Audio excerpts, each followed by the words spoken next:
Do you have other contrarian takes that you're trying to work out with Ronin right now? Most chains start with a chain, and then you do a lot of developer grants and try to incentivize for different applications to come. And maybe you'll get a killer app or a decent app. Whereas we were a bit in reverse, right? We had a game on Ethereum. We then used that game to bootstrap a chain that had a user base.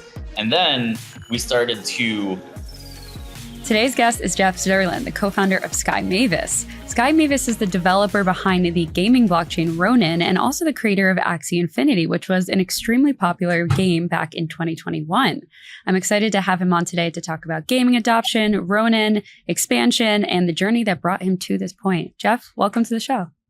Yeah, thanks for having me. Thanks for being here. I think we've known each other for a while. I used to talk to you back in the Axie Infinity days when I was a reporter. I'm pretty sure you came on my old podcast as well, but a lot of things have changed since then. You were ahead of the time, right? You were covering Web3, crypto really well at TechCrunch. So. I tried for sure. Jeff, a little bit about your background. How did you even get into the Web3 space? Were you always into gaming and then you found Web3, or you were into Web3 and then you're like, let's find a gaming component to it? How did that work? I grew up as a gamer and a collector. Those are two of the things that really defined my identity. And my father collects insects and fossils, and that's really how I related to him as a child. We all want to impress our father as sons, typically. And my way of doing that was to find the right butterfly or the right beetle or the right fossil. So I definitely had that collecting itch and gene in me from an early age. I was also really into gaming. My mom is Korean, and the first thing I ever did on the internet was play StarCraft with my cousins in Korea.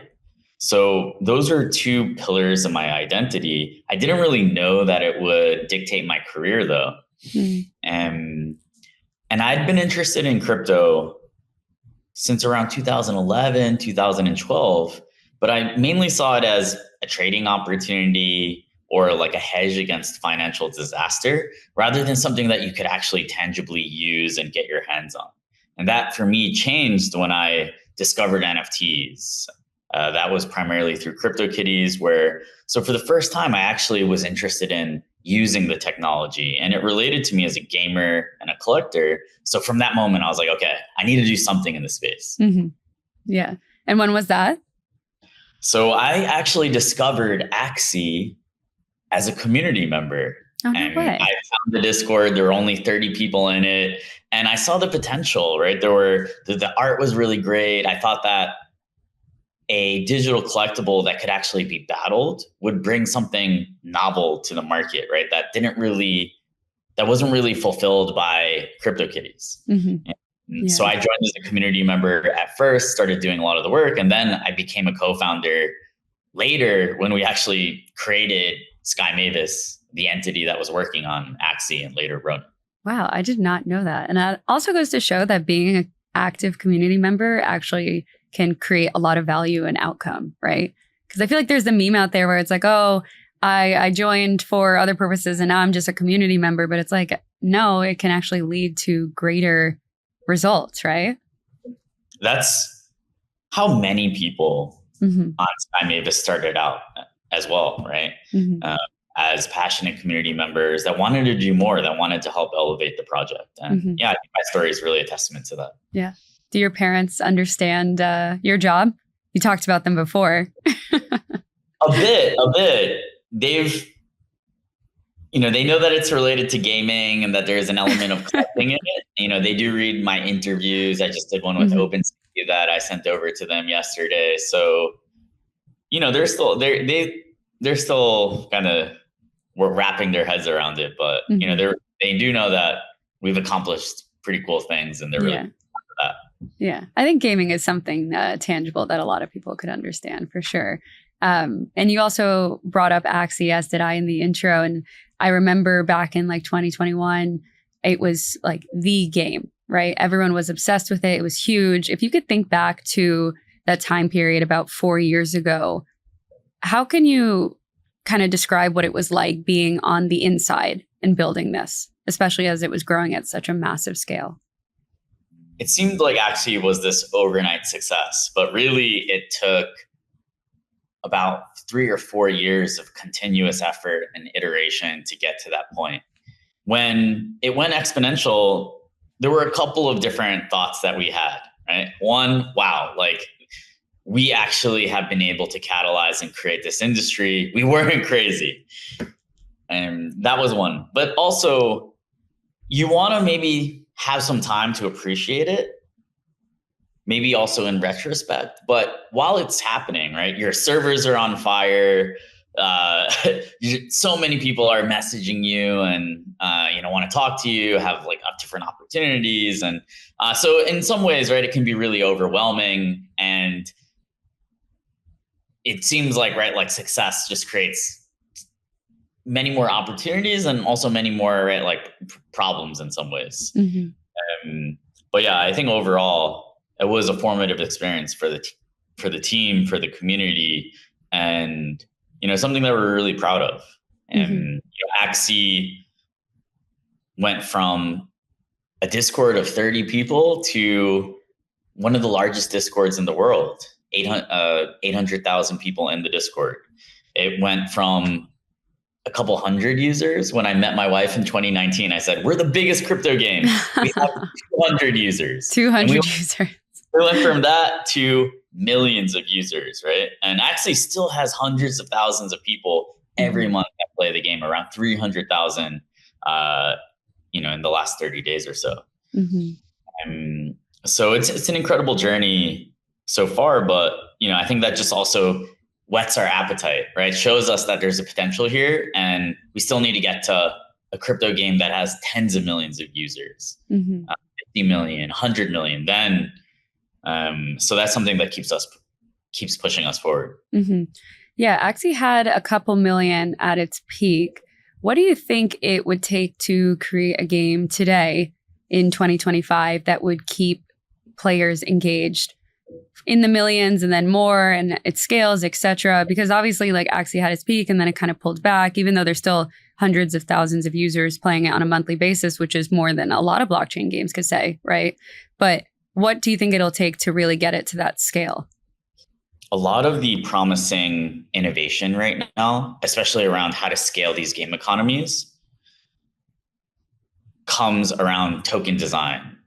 There's actually a new token standard called ERC20C, which is created by a company called Limit Break. It basically allows you to create like predetermined or more rules that can be embedded into a token. For example, you can make a token that once you earn it, can be either spent or actually used for its real utility, or can be staked to give the user real ownership of the network. But to mitigate some of the basically extractive elements or the temptation to just get the token and sell it, there can be things like, the token can only be staked or spent, or if you want to sell it immediately, right, there would be some sort of a kind of an exit tax or an exit fee.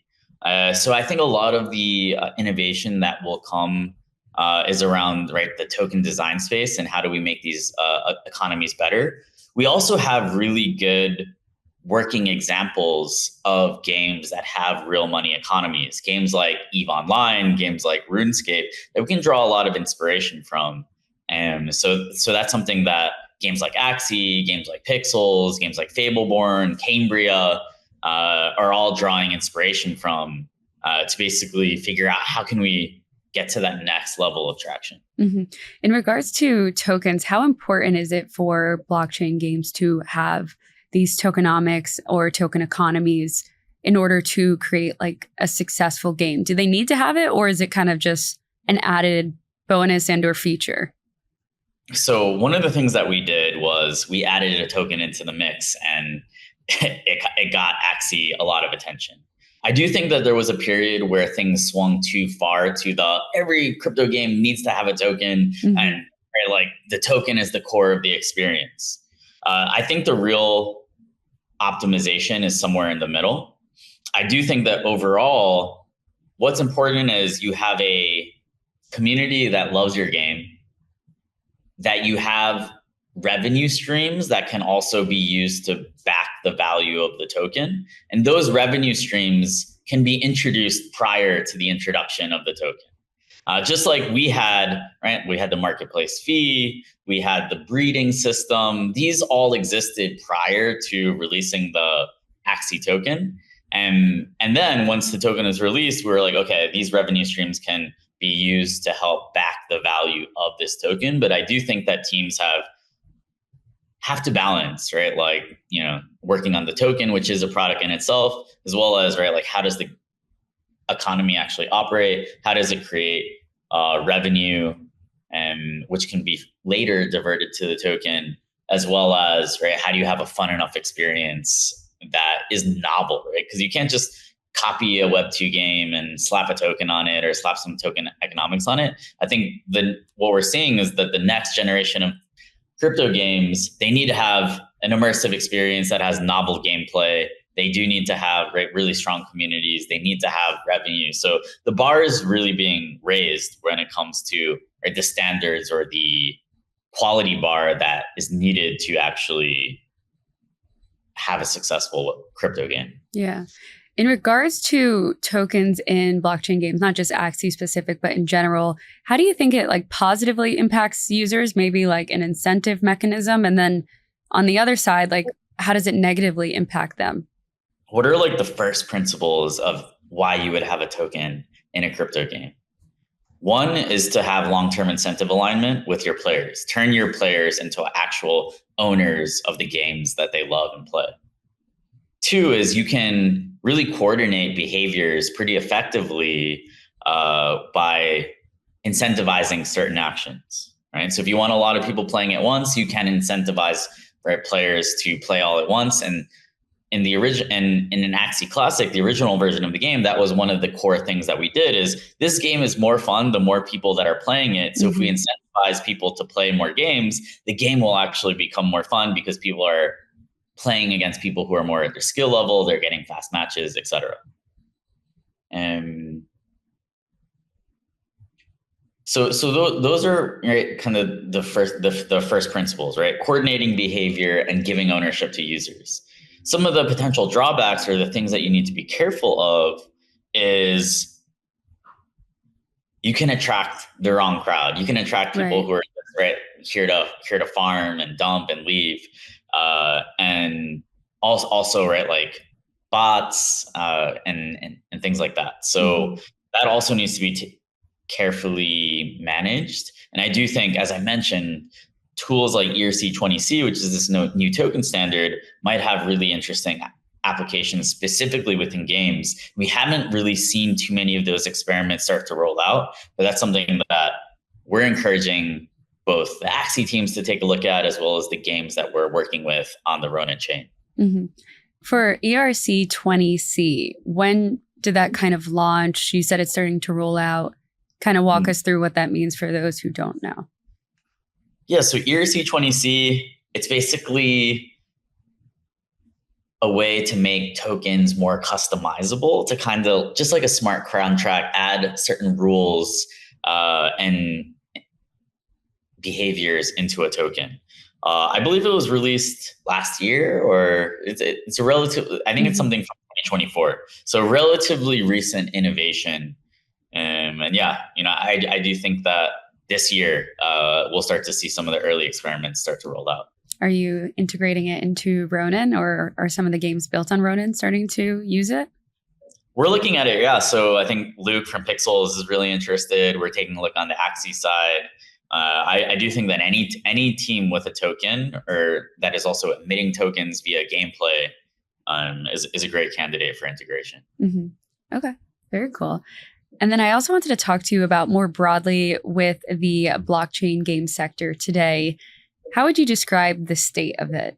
Do you think it is at a point where you're going to see mainstream adoption, or are we still at a point where these builders need to build games? It takes a long time, which I'm empathetic of. I understand that. Where would you kind of characterize the state of the sector? We're basically 4 years out from when a lot of the funding started to hit the space. We are seeing really quality games. finally starting to come to market. Games like Fableborn, Cambria, Forgotten Runeverse, Lumiterra, Fishing Frenzy. So there are games that are starting to get to market, and I think that they're promising. They have gameplay that's much better than what we were seeing in 2022. They have well thought out token economies and in-game economies. And one of the things that I do think is that DeFi and gaming, right, kind of like the consumer aspects of crypto, are pretty rate sensitive, because a lot of the times, right, the thing that gets that initial flywheel going is people looking for interesting and fun things to do with their money. Right now, right, you can get like 5% or 4% in your bank account. So this like search for yield, right, and yield generating opportunity is a little bit depressed. I do think that, right, like, as you start to see rates start to drop, potentially the Fed starting to print money, tax cuts, I don't know, stimulus, right, stimmies. These are all things that are conducive, right? Like last cycle, right, we have to be cognizant that there was a big catalyst of COVID, right? Like they catalyzed a lot of the stuff. And it wasn't necessarily only that people were forced to be inside. It was also the kind of really easy monetary policy. Right now, the monetary conditions are basically the exact opposite of what they were during the last time. But I think the good news, at least for builders in the space, is that, right, we see the kind of path forward for much looser monetary and fiscal policy. So it's a little bit, I think, like, right, the experiences need to be right. I think the experiences are getting there. The macro has to be right.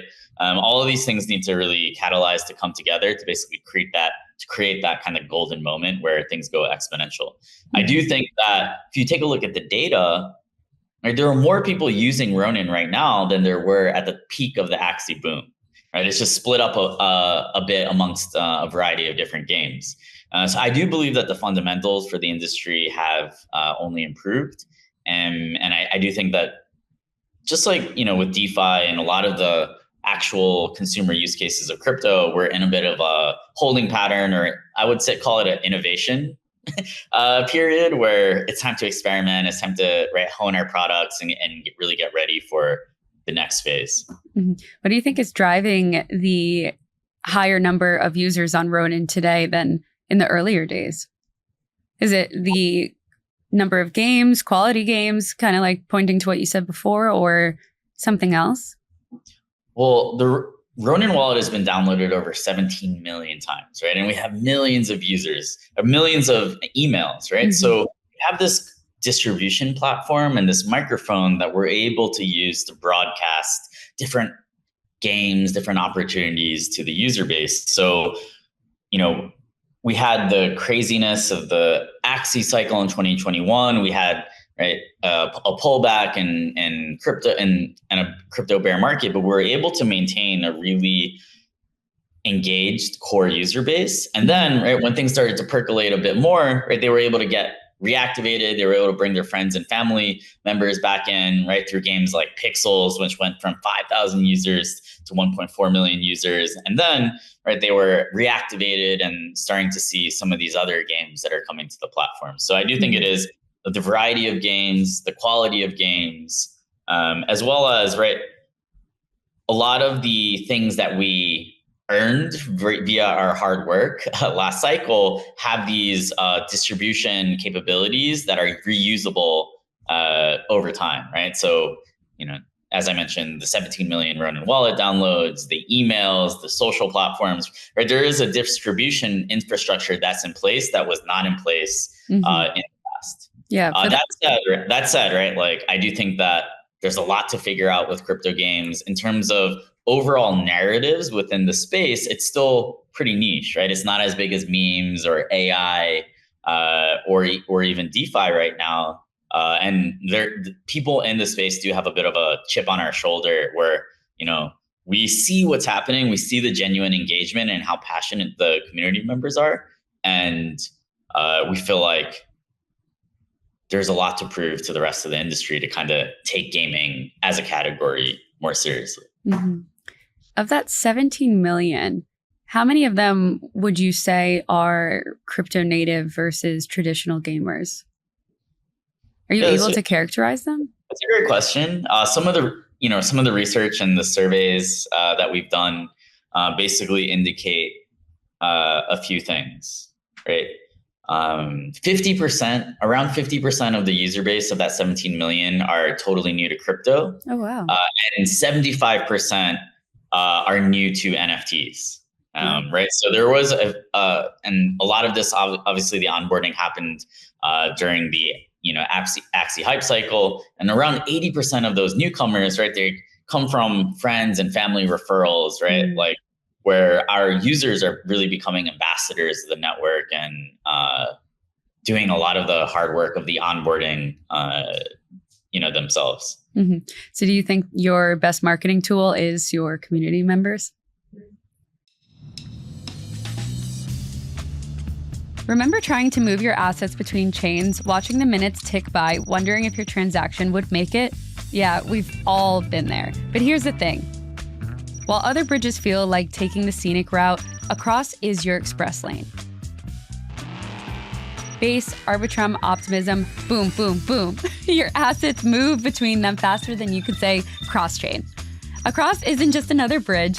When Uniswap needed the fastest, most reliable way to move assets cross-chain, they chose Across. Now millions of Uniswap users are swapping between chains without even thinking about it, because that's how it should be. Whether you're moving assets yourself or building the next big thing in crypto, Across makes cross-chain feel like the same chain. No more scenic routes, no more complexity, just 2-second transfers between chains. Ready to join the express lane? Head to across.to and experience what bridging should have been all along. Community is the best distribution strategy in crypto, but just to say that, communities are a distribution strategy, that doesn't really mean much. Right. How do you basically create the incentives, the referral systems, the ease of use, the education, the programs that basically turn your users into champions and heroes of the network? So that's something that we spend, a lot of time thinking about and refining.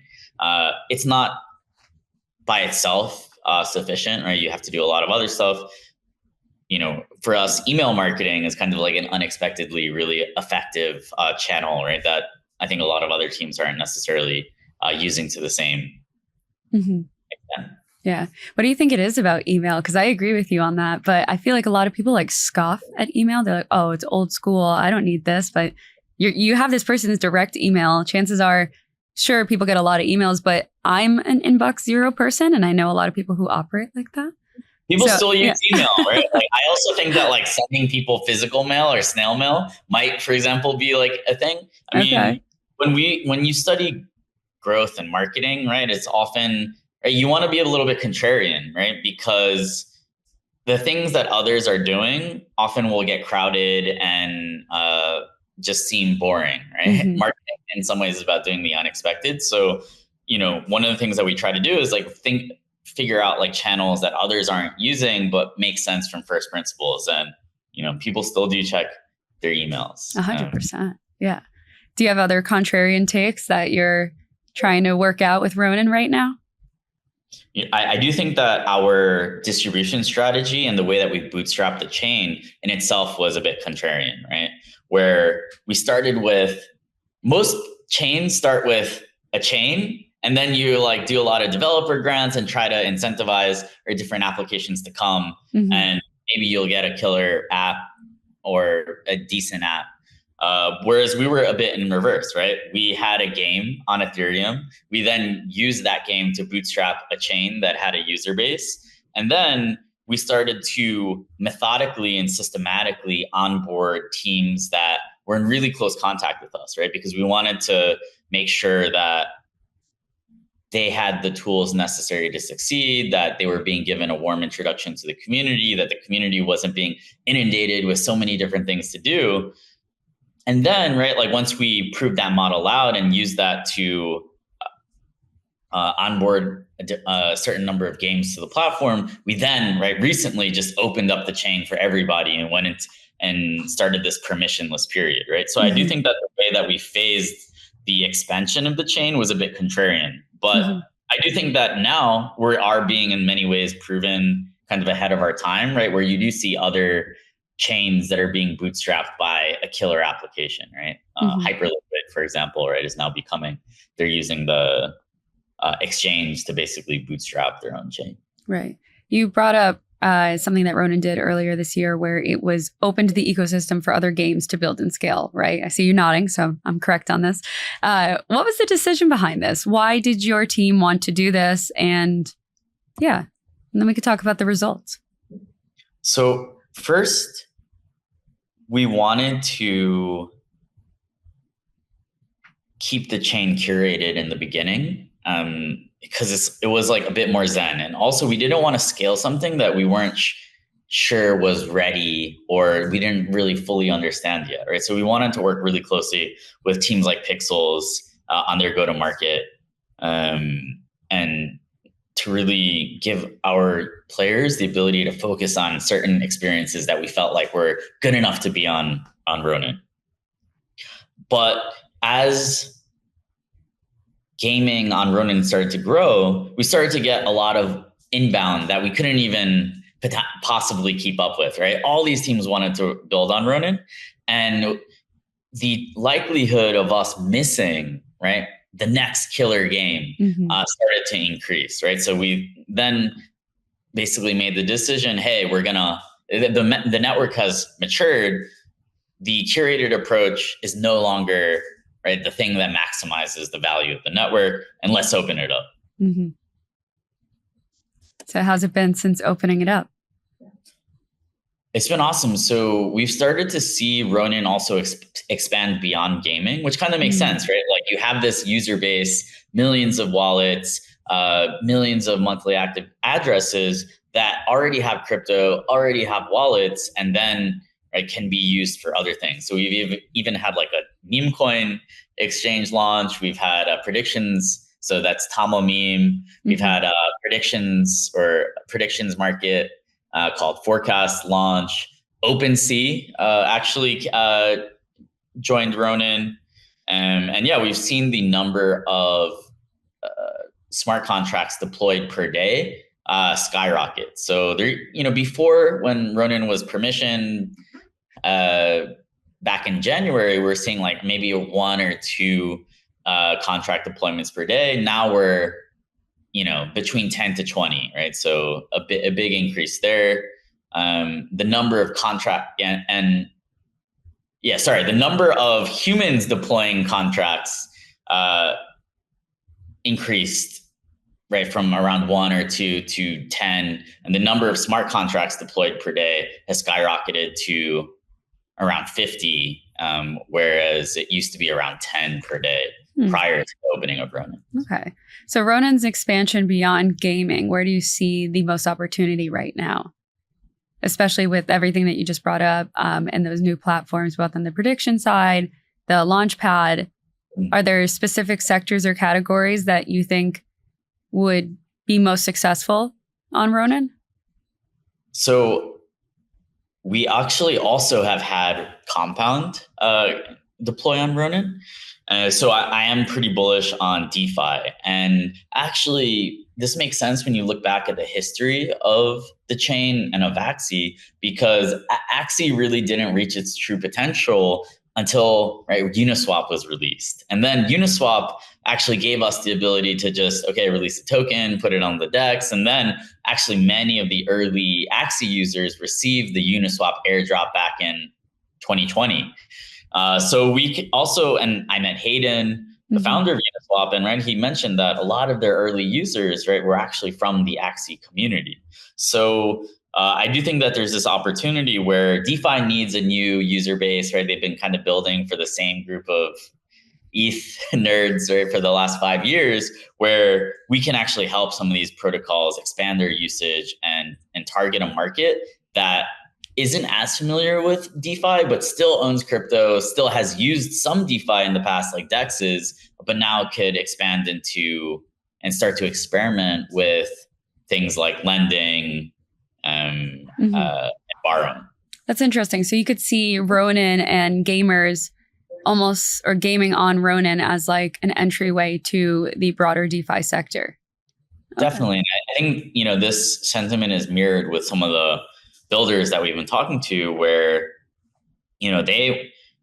real serious DeFi builder, they want to build products that are used by everyday people. They don't want to just be building for whales and the same group that they've been building for like 4 or 5 years. And DeFi right now is a little bit stuck, right? Where it's like, where's the next incremental user coming from? And I do think that there's an element of that. So DeFi is a great fit, and we just launched a DeFi incentive program with Merkle, where we basically have incentivized pools on the chain.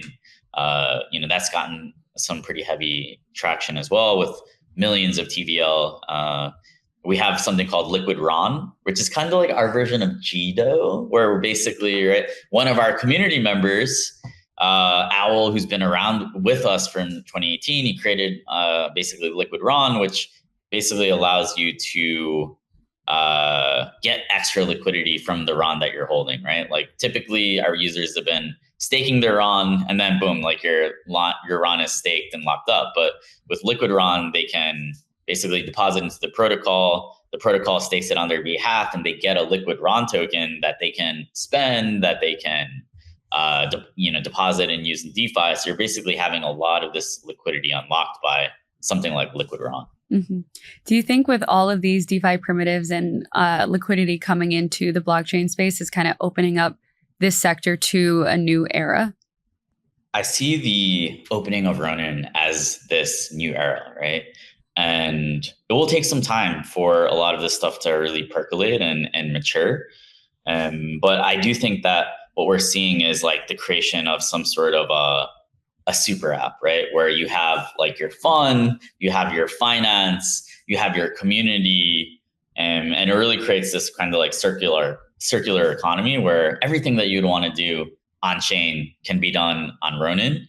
And you also, right, through these games have kind of solved a bit of the onboarding problem, where what is the biggest problem with crypto onboarding? That people are forced to buy and have like conviction at the beginning. Right. Whereas for us, our experience was, if we were actually able to use the technology, that is the thing that would increase our conviction, and then we would buy, right? So a little bit of a reordering of the funnel, where it's like you can play, you can earn, you can make some friends, then you can buy your first crypto, and you can get your hands on some crypto before being forced to make like some aggressive financial decisions. I think that's really the thing that gaming solves for the rest of the space, where it kind of reorders the onboarding funnel in a way that's more conducive to onboarding newcomers. Mm-hmm. And so do you think there's a future where these blockchain-based games aren't necessarily going to have like Web3 at the forefront of it, but they're just games on top of Ronin, and people play the games and they don't even know that they're using blockchain technology? I think you'll see a bit of a barbell approach, actually, where you'll have like some really crypto native on one side, like Cambria, which is actually doing really well right now. Mm-hmm. They might not have like huge player bases, but they might monetize really well and have a lot of volume. On the other hand, right, you might have games where crypto is a little bit beneath the surface, but the gameplay is super, super polished, and but the crypto elements are a little bit more hidden, right? I think that the games that are kind of in the middle are the ones that will struggle, right? Where it's like they're not fully Web3 and they don't really have good enough gameplay, right? So I think you need to have either a really big spike in gameplay or a really good big spike in the economics and the incentives. Obviously, it still needs to be fun enough. So. Mm-hmm. Yeah, you got to appeal to one of the two crowds. The middle of both crowds might not yield the same results, to your point. But Jeff, my last questions for you is, what else are you following that you think other people should pay attention to right now, aside from everything we've discussed? Well, to the listeners, I would recommend you to just start getting your hands dirty with crypto gaming, right? Obviously, I recommend Ronin. The Ronin wallet, I think, is made a lot of progress recently, right? There's a reason that it's been downloaded over 18 million times. So download the Ronin wallet. There's a discovery section as well, where we kind of turn the wallet into this discovery area, or almost like an app store, where you can download the wallet, and see all the different opportunities that are happening on the Ronin chain, all the fun apps to use. So, I definitely want to plug the Ronin wallet here. Games like Fableborn, games like Cambria, games like Forgotten Runiverse.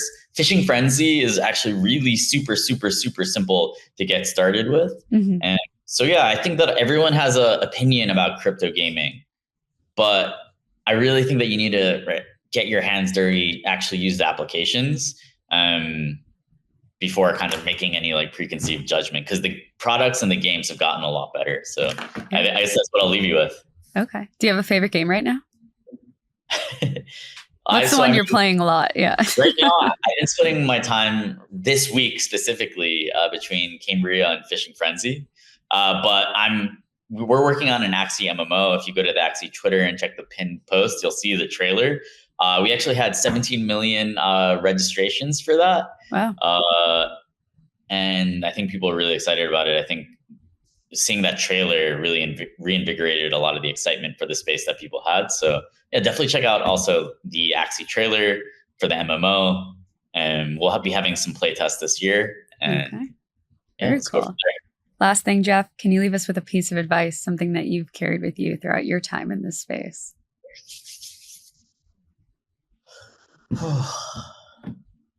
I mean, it's really hard to be a well-intentioned builder in crypto, right? It sometimes seems like the rule, right? Like people don't care about adoption, or people only care about the price going up and things like that. And I do think that you need to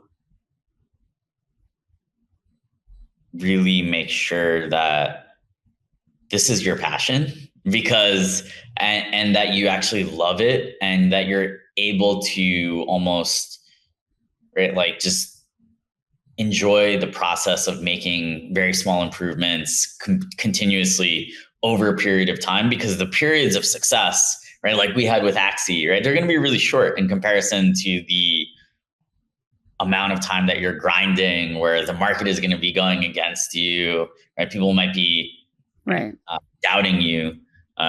So, I think that's the main thing that I've learned, is that you need to really love. You can't just be in it for when things are going really well. You also have to enjoy like the down periods, because it's like in crypto, right? It's like, it's kind of the opposite of equity markets, right? In equity markets, you have 3 years of bull and then one bear. In crypto, you have like basically the inverse. 3 years of bear market for every 1 year of bull market, at least so far, right? Yeah, no, that makes sense. Jeff, thank you so much for coming on today. Really appreciated it. Yeah, thanks for having me.